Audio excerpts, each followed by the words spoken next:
Saint Teresa saw something during prayer that most married couples today would rather not hear. She witnessed souls falling into spiritual darkness, not because they hated God, but because they had made their entire marriage about comfort instead of sacrifice. This was not a metaphor.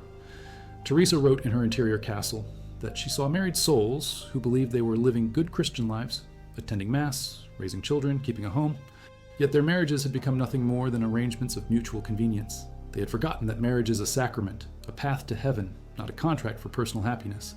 Still study them today. But among all her writings, the passages about marriage stand apart because they cut through the soft language people use when they talk about love and expose what marriage actually demands. The very purpose of the vow. Teresa saw this not as a social problem, but as a spiritual disaster. She understood that when a marriage loses sacrifice, it loses sanctity. And when it loses sanctity, it becomes a cage where two people live side by side, but drift further from God every single day. Also comment from which city you're hearing this from. This script is researched and factual, using sources from the complete works of Saint Teresa of Ávila, particularly the Kavanaugh-Rodriguez critical translation published by the Institute of Carmelite Studies in 1976, and Father Thomas Dubé's analysis in Fire Within, which draws directly from Teresa's spiritual direction, letters preserved in the Carmelite archives in Ávila. Now back to the information. In her autobiography, The Book of Her Life, Teresa writes about a conversation she had with a married woman who came to her for spiritual counsel in 1561. The woman complained that her husband was demanding, that he expected too much, that she felt trapped in a life of endless service with no reward. Teresa listened, then said something the woman did not expect. She told her that every complaint she had just voiced was a description of Christ's life on earth. Demanding people, endless service, no earthly reward. Teresa asked her plainly, "Do you think your marriage is supposed to be easier than the cross?" She had gone home and looked at her husband not as an obstacle to her peace, but as the person God had given her to sanctify. She stopped measuring her days by how comfortable they were and started measuring them by how much she had given. Her marriage did not become easier, but it became holy. Marriage is not a refuge from the cross. It is one of the heaviest crosses God offers, and those who carry it well become saints. Those who refuse it, who turn marriage into a search for comfort, lose both the marriage and their souls. They had been faithful in the technical sense. They had not committed adultery, had not abandoned their families, had followed the rules. But Christ looks at them and asks a single question. Did you love, or did you only take comfort? They had compromised. They had built a life of peace and routine. But they had not loved the way Christ loves, which is total, sacrificial, and without conditions. And because of that, they had never once touched the kind of love that saves. She tells a story in her Foundations about a couple she knew in Toledo in 1570. The husband was a merchant, successful, respected. The wife was devout, attended daily Mass, prayed the rosary, kept a perfect home. From the outside, they were a model Catholic family. But Teresa saw something else. She saw two people who had stopped challenging each other spiritually. They had fallen into a rhythm where each one stayed in their own lane. He handled business. She handled the home and the children. They were polite, cooperative, efficient, but they were not becoming saints. She simply asked them when the last time was that either of them had done something for the other that hurt, that cost them something real, that required them to die to themselves. Marriage is already dying. It may continue for decades. It may look stable, but it is not alive. For the wife, it was confronting her husband's secret pride, the way he lorded his success over others and how she had stayed silent to keep him happy. For the husband, it was acknowledging that he had treated his wife's spiritual life as a hobby, something nice but irrelevant, instead of recognizing that she was closer to God than he was and that he needed to learn from her. Teresa told them that if they could not do these things, if they could not break the comfort they had built, their marriage would remain a hollow shell. It would function, it would survive, but it would not save them. But slowly, something shifted. They began to see each other, not as partners in a comfortable arrangement, but as allies in a battle for heaven. Drop a comment below telling us where you are watching from. This content is built on primary sources, specifically Teresa's letters of spiritual direction housed at the Discalced Carmelite Monastery in Ávila, and scholarly work by Father Kieran Kavanagh, one of the leading translators of Teresian literature, whose annotations clarify the historical and theological context of her mystical experiences. Now back to the story. Teresa's vision of marriage was shaped by what she saw in prayer. She describes in the interior castle that God allowed her to see the spiritual state of certain married couples, both living and dead. She saw marriages that looked perfect from the outside, but were rotting from within, because neither spouse was willing to suffer for the other. She was not a married woman looking from inside. She was a mystic looking from above, seeing what God sees. And what she saw terrified her. She saw that the majority of Christian marriages in 16th century Spain, even among devout families, were spiritually dead. The people were alive. The households functioned. But the marriages themselves, as spiritual realities, as pathways to God, had stopped breathing. She writes in her Meditations on the Song of Songs that marriage mirrors the relationship between Christ and the Church. But most married people, she observed, had inverted this completely. They wanted the church to serve them, and they wanted their spouse to serve them. They had turned the whole structure upside down. Instead of pouring themselves out like Christ, they were demanding to be filled like empty vessels. Teresa saw this pattern so consistently that she began to teach about it explicitly. In 1574, she gave a conference to a group of married women in Segovia. These were not poor women. They were nobility, well-educated, devout by the standards of their time. But Teresa told them something that shocked them. She said that most of them were committing a kind of spiritual adultery without realizing it. They were faithful wives. They attended Mass. They raised their children in the faith. How could she accuse them of adultery? And because of that division, their marriages were adulterous at the level of the soul. She was describing the cross. And if the woman could not see the difference, she did not understand Christianity at all. But you become strong enough to bear it. And in that bearing, you become holy. And the people who run from the cross never reach the resurrection. She told them to report back in 6 months. Some said nothing had changed externally, but something had shifted inside them. They had stopped waiting for their husbands to make them happy and had started finding holiness in the suffering itself. She looked at Teresa and said, "Is this what you wanted? Is this holiness?"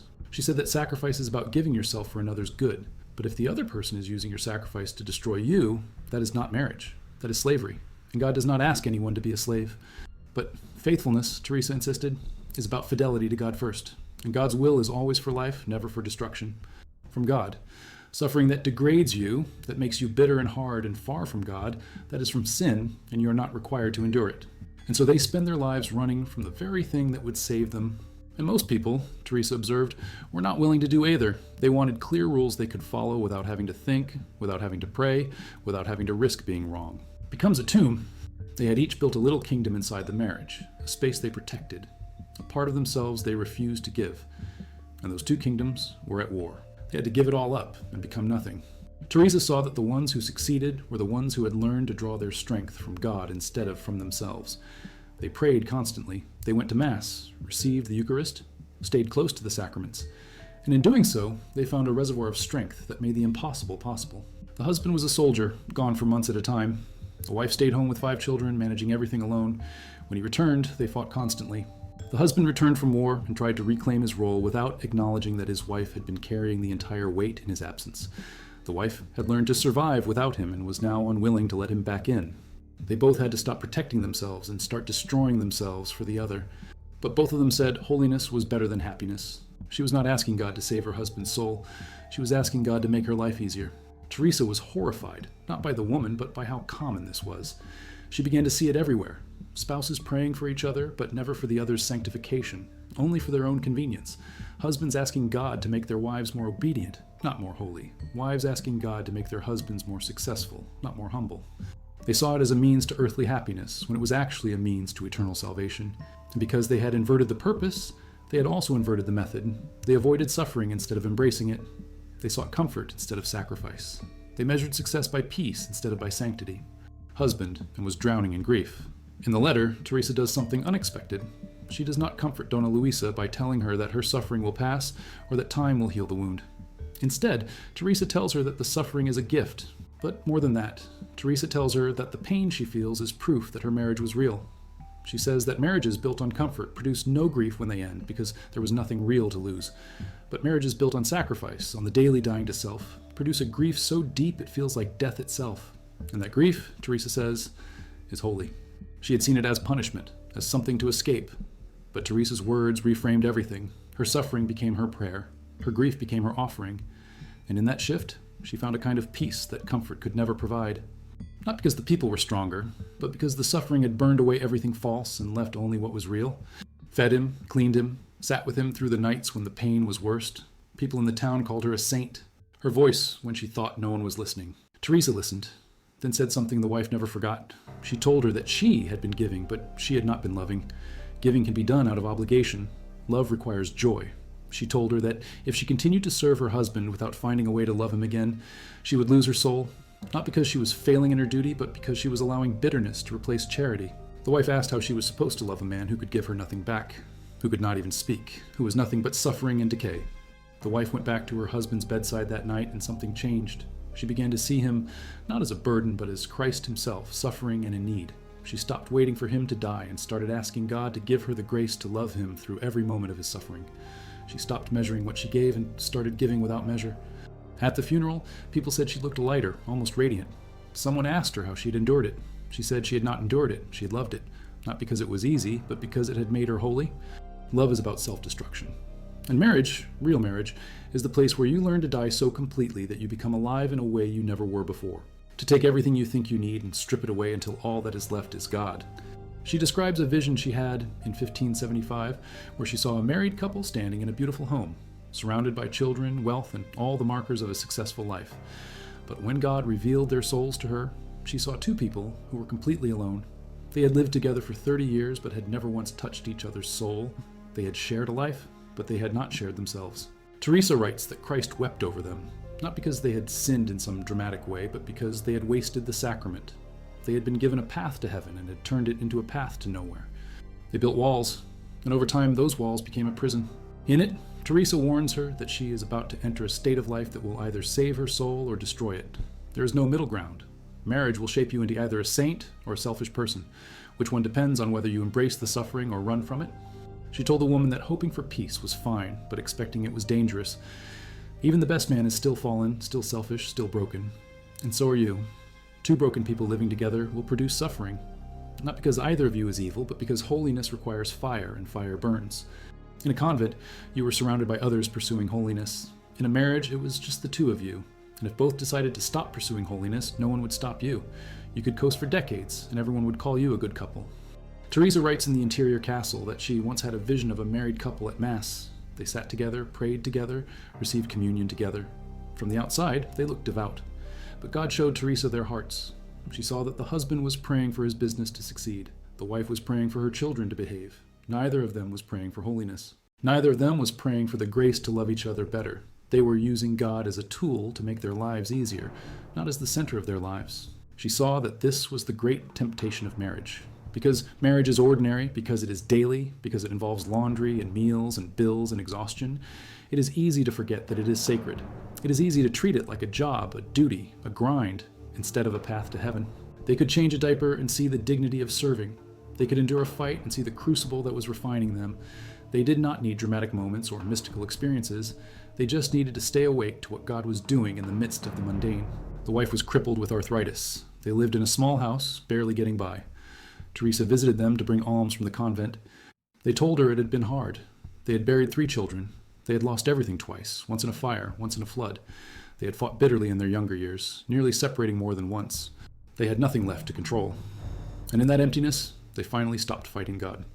But when he could no longer do any of those things, he discovered that love was simpler.